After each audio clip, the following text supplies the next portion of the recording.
Man overboard. I stood on the deck of SS Rajala. As she slowly moved out of Madras harbor, I waved to my grandparents till I could see them no more. I was thrilled to be on board a ship. It was a new experience for me. Are you traveling alone? Asked the person standing next to me. Yes, uncle, I'm going back to my parents in Singapore, I replied. What's your name? He asked. Vasantha, I replied. I spent the day exploring the ship. It looked just like a big house. There were furnished rooms, a swimming pool, a room for indoor games and a library. Yet, there was plenty of room to move around. The next morning the passengers were seated in the dining hall, having breakfast.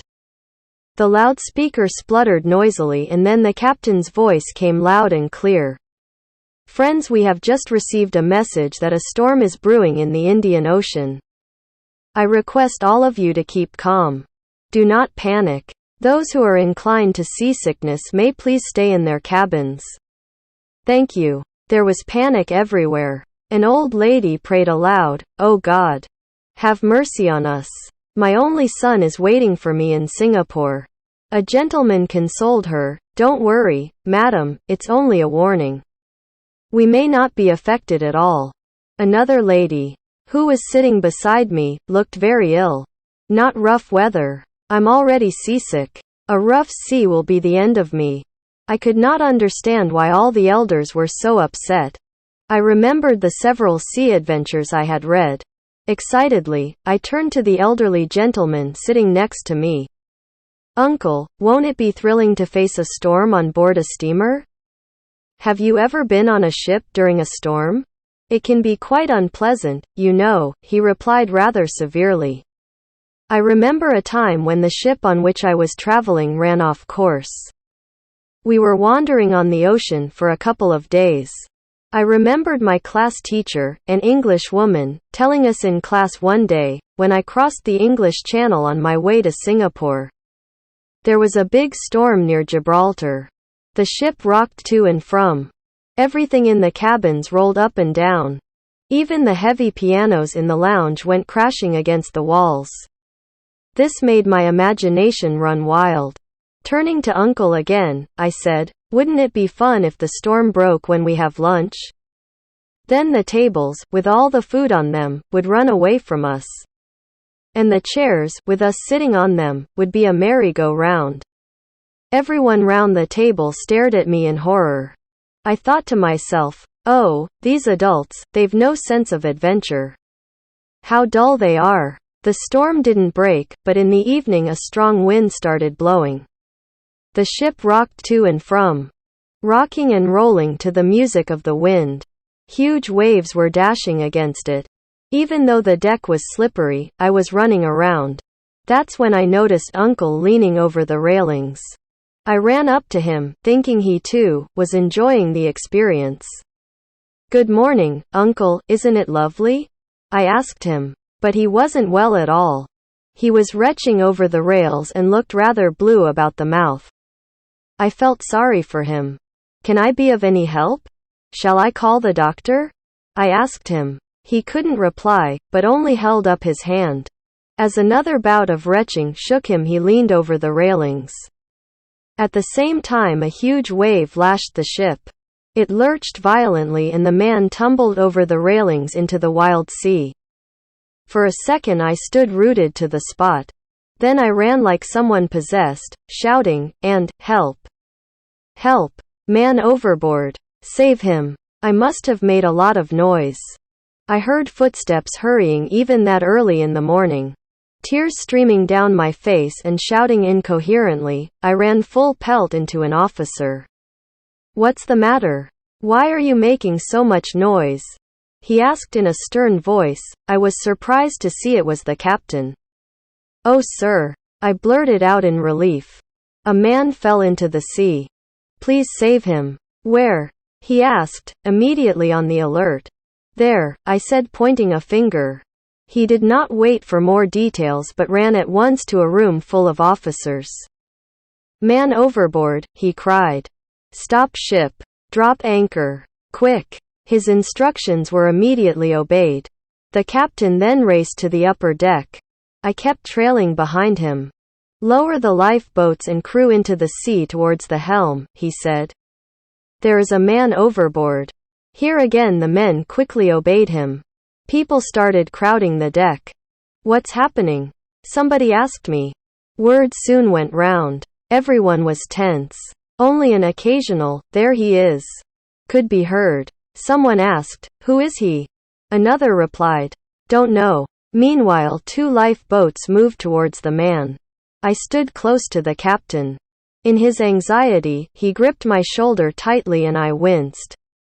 "You're hurting me, sir," I protested. "I am sorry, my dear. The sea is very rough today. I hope my men can reach him in time.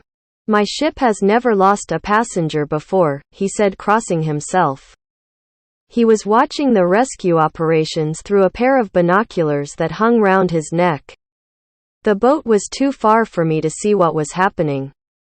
I tugged at the captain's sleeve. "What are they doing, sir? Have they rescued the man?" I asked him. "They've caught him by the arms and are pulling him towards the boat." He was giving me a running commentary. "Oh, what bad luck. A sudden current has swept the man away, dragging 2 of the sailors with him." He sounded nervous. Just then he noticed the passengers crowding against the railings. "Keep away from those railings," he shouted. "We don't want another accident." The ship had dropped anchor but was heaving up and down. I borrowed the captain's binoculars. Now I could see the rescue operation clearly. The crew in the rescue boats threw a strong rope to the 2 sailors in the sea and shouted, "Catch!" Both of them were good swimmers and soon had caught hold of the rope. Then, with powerful strokes, they swam towards Uncle. One of them caught hold of him, while the other tied the rope round his waist.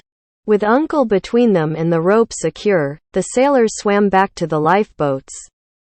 The rescue team in the boats leaned over and heaved the 3 men into it.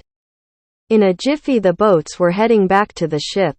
"Thank God," muttered the captain, making the sign of the cross again. "They've managed to save him." He turned to the passengers thronging the railings. "Please do not crowd round the man when he is brought up. He will need immediate medical care." Then he saw the ship's doctor standing with a couple of nurses. A stretcher was also being brought close to the railings. "Doctor, is everything ready for the patient?" the captain asked. Aye, Captain," nodded the doctor. The captain moved away to restore order on the ship. I edged close to the doctor and asked, "What will you do to him, doctor? Will he be all right?" I think so. All the water will have to be pumped out of him. He'll have to be given artificial respiration and kept warm." "How do you pump the water out?" I asked. "We put him on his stomach and massage him until he brings it all up," he replied. As soon as the rescue team reached the ship, Uncle was placed on the stretcher and rushed to the hospital room. The captain then came to me and said, "Run along now and play with your friends. I'm busy, but will send for you when I'm through.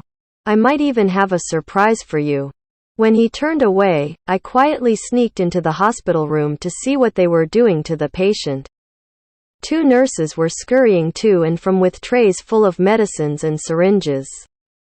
Another was rushing off with Uncle's wet clothes. I stopped her and asked if Uncle was conscious. "Not yet," she replied, "but he's better now. He should regain consciousness in a little while." The ship was still rolling, so I couldn't play any games.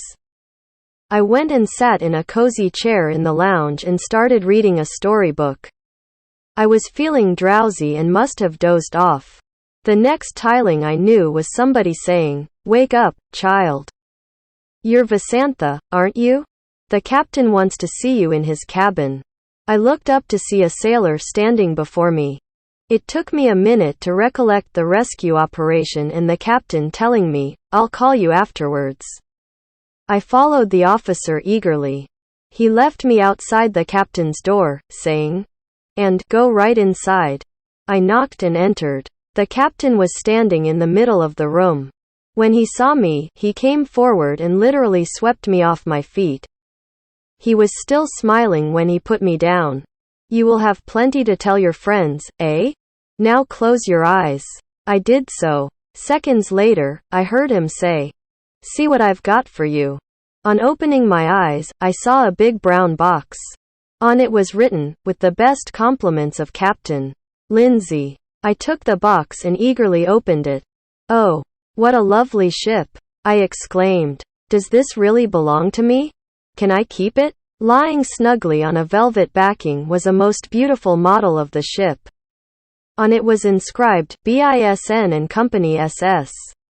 RAJULA." I placed the box carefully on the table. Then I threw my hands round the captain and hugged and kissed him. He patted my cheek and smiled as he saw me lift the box and walk happily out of his room.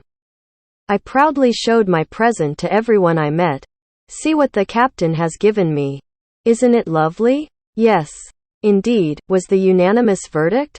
I was the happiest person on board that day.